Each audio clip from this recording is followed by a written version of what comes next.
Hello दोस्तों, स्वागत है आप सभी का कॉन्सेप्ट गुरु चैनल पे।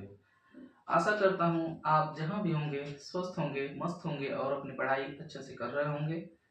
मैंने कल दूरी और विस्थापन के बारे में आपको बताया था, जो कि कक्षा 9th का बहुत ही महत्वपूर्ण चैप्टर है, गति, जिसका ये पार्ट था। आज हम इस पर कुछ महत्वपूर्ण बिंदुओं पर चर्चा करेंगे कि इनके महत्वपूर्ण बिंदु क्या हैं। जैसा कि मैंने कल एक न्यूमेरिकल आप लोगों को लगवाया था, उसमें मैंने बताया था कि क्या दूरी और विस्थापन दोनों एक हो सकते हैं, और मैंने कहा भी था कि हाँ, एक हो सकते हैं। क्यों हो सकते हैं, कब होंगे, उसी महत्वपूर्ण बिंदु पर हमको चर्चा आज करनी है। यदि कोई वस्तु एक सीधी रेखा में गमन करती है, सीधी रेखा का मतलब कोई वस्तु यहां से यहां तक 5 मीटर चली, जैसा कि कल मैंने आपको बताया था प्रारंभिक बिंदु XI और XF, ये 5 मीटर चले। अगर इसमें पूछा जाए कि दूरी और विस्थापन बताइए, तो दूरी भी इसकी 5 मीटर होगी और विस्थापन भी 5 मीटर होगा। मतलब कि यदि कोई वस्तु एक सीधी रेखा में अगर गमन करती है, तो उस समय दूरी और विस्थापन दोनों क्या होंगे, सेम होंगे, बराबर होंगे। तो पहला पॉइंट हम लिखेंगे कि दूरी और विस्थापन, दूरी और विस्थापन समान हो सकते हैं, समान हो सकते हैं यदि वस्तु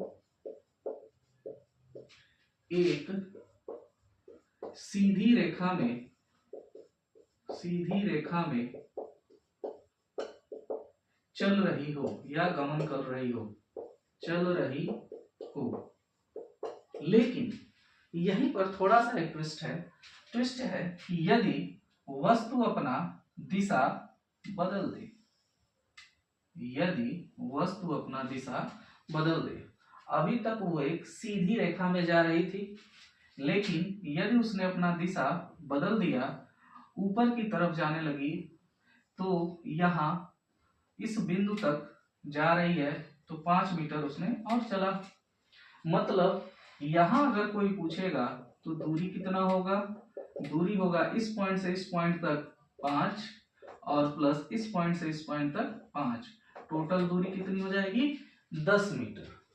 लेकिन यदि यही कोई अगर आपसे विस्थापन पूछता है, विस्थापन क्या होता है, सबसे छोटा रास्ता, मतलब इस पॉइंट से इस पॉइंट तक।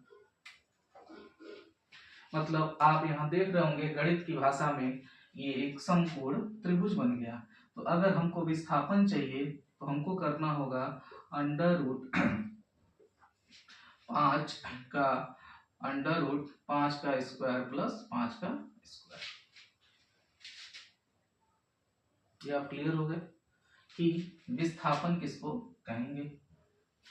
तो ये आपका विस्थापन हो गया √5 स्क्वायर प्लस 5 स्क्वायर। तो आप यहाँ देख रहे होंगे कि यहाँ पर जब तक वस्तु एक सीधी रेखा में चल रही थी, तब तक दूरी और विस्थापन दोनों क्या थे, समान थे। लेकिन जो ही वस्तु ने दिशा बदल दी, दूरी और विस्थापन दोनों अलग अलग हो गए, क्योंकि विस्थापन सबसे छोटा रास्ता होता है और दूरी उसका वास्तविक पथ होता है, वो जिस भी रास्ते से होकर के उसको जाना होता है।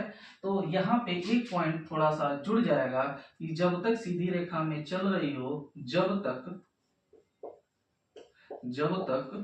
वस्तु दिशा न बदले। ये बहुत ही इंपॉर्टेंट बिंदु है, जिसको आप लोग समझने की कोशिश करिए कि दूरी और विस्थापन समान हो सकते हैं यदि वस्तु एक सीधी रेखा में चल रही हो, लेकिन कब तक, जब तक वस्तु दिशा न बदले। जो ही वस्तु ने दिशा बदल देगी, वहां पर दूरी और विस्थापन दोनों अलग अलग हो जाएंगे। अब बात करते हैं दूसरे पॉइंट की। दूसरा पॉइंट मैंने कल आप लोगों से चर्चा कर ही दिया था कि दिशा जिसके साथ होता है उसे हम कहते हैं सदिश राशि। विस्थापन सदिश राशि है। क्यों? क्योंकि मैंने बताया भी था कल आपको कि विस्थापन में प्रारंभिक और बिंदु और अंतिम बिंदु पता होता है। आप अगर किसी को बताते हैं कि आपका घर से स्कूल की डिस्टेंस कितनी है, तो आप बताओगे कि सबसे छोटा रास्ता ये है, यानी आपने वहां पे दिशा भी बताया कि ये दिशा है, तो वहां पर दिशा के साथ होगा, इसलिए उसे हम लोग सदिश राशि कहेंगे। और दिशा जिसमें नहीं होगा,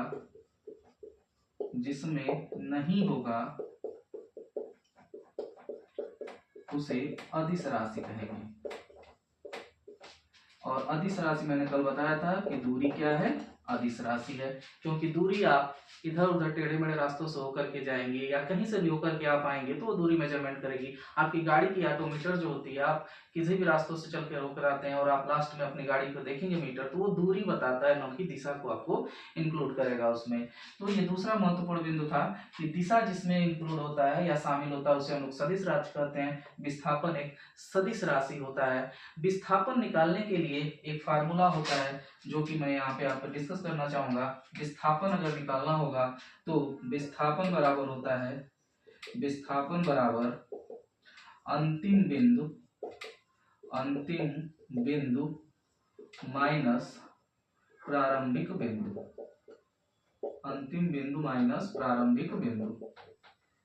विस्थापन को हम लोग डेल्टा एक्स से रिप्रेजेंट कर देते हैं। अंतिम बिंदु मैंने बताया था कल एक्स एफ माइनस प्रारंभिक बिंदु एक्स आई, और हम यहाँ पे एक एरो का साइन लगा देते हैं क्योंकि विस्थापन एक सदिश राशि है। और जब आप लोग सदिश के बारे में पढ़ेंगे तो किसी भी सदिश राशि के ऊपर आप देखेंगे तो एरो लगा होता है, उसे हम लोग सदिश कहते हैं। और सदिश होने के कुछ नियम है जो कि आपको कक्षा 11 में जाकर के पढ़ाए जाएंगे।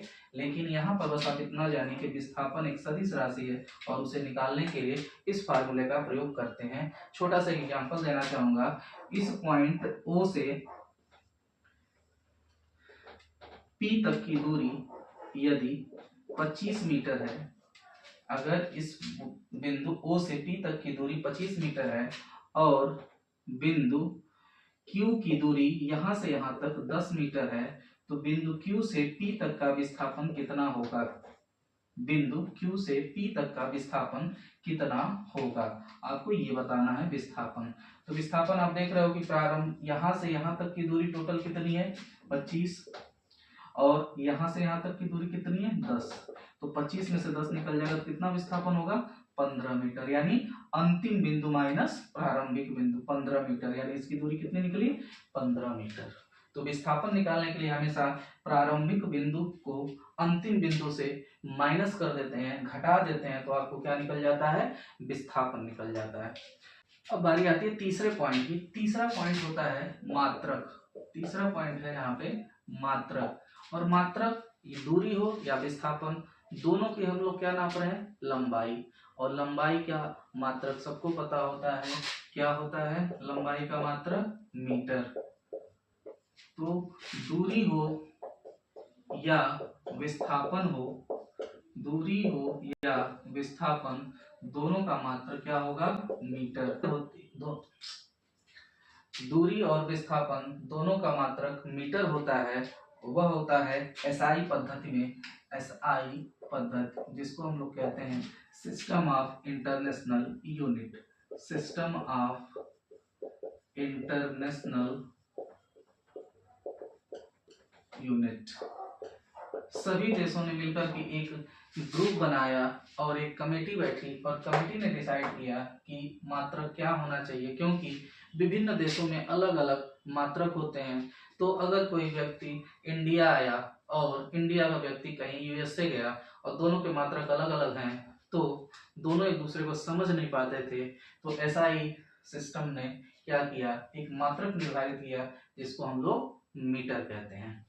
चौथा महत्वपूर्ण बिंदु बेटा सबसे मोस्ट इंपॉर्टेंट में इसको लिखते हैं हम लोग कि यदि इस पॉइंट से इस पॉइंट तक अगर कोई व्यक्ति जाता है या कोई वस्तु जाती है ए से बिंदु बी तक, तो दूरी जो होगा दूरी क्या होगा, कहीं से भी आप घूम के जाओ, आप इधर से होते हुए घूम के जाओ, आप ना हो तो इधर से किसी देश होके घूम के जाओ, मतलब दूरी अनेक हो सकती है, दूरी अनेक हो सकती है, लेकिन विस्थापन केवल एक होगा, क्योंकि विस्थापन सबसे छोटा रास्ता होता है बिंदु ए से बी तक जाने में। मतलब दूरी अनेक विस्थापन एक, दूरी अनेक विस्थापन एक।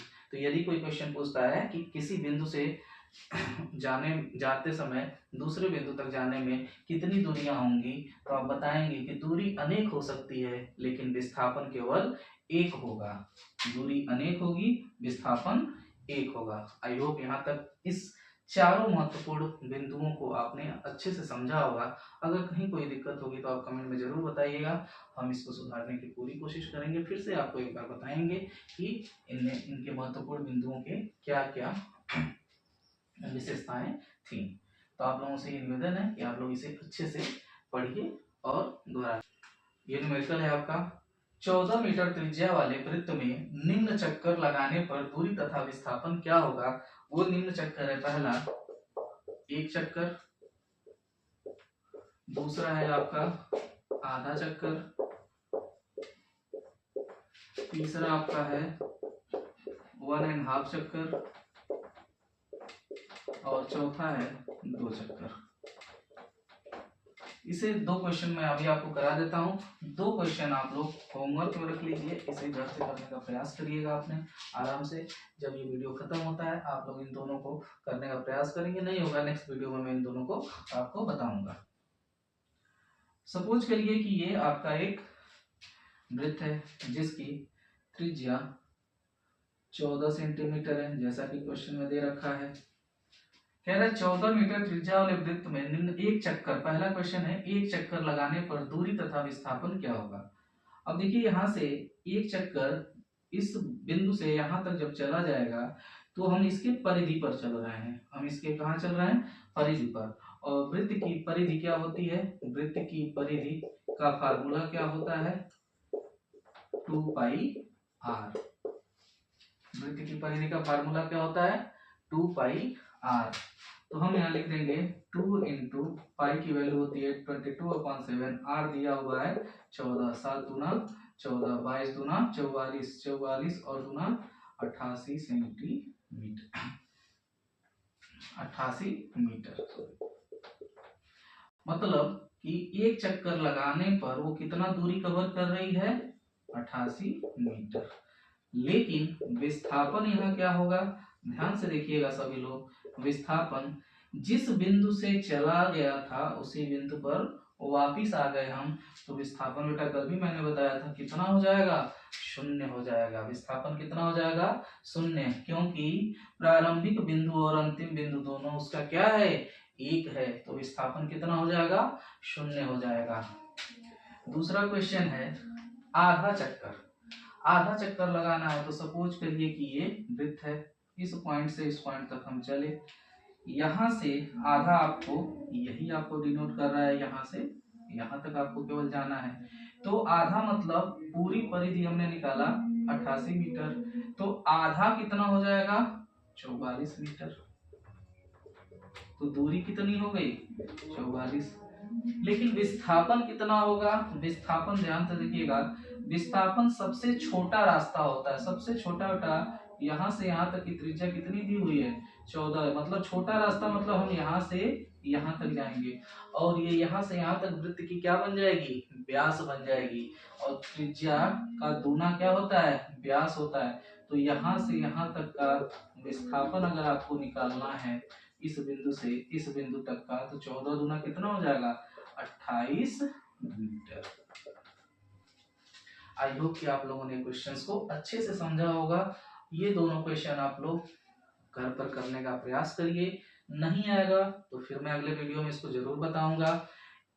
ये आप लोगों ने देख लिया है कि ये दोनों क्वेश्चंस किस प्रकार से लगे हैं। अगर कोई भी इसमें डाउट होगा तो आप लोग जरूर पूछें। अगर वीडियो अच्छा लगा हो तो चैनल को सब्सक्राइब करें, लाइक करें, शेयर करें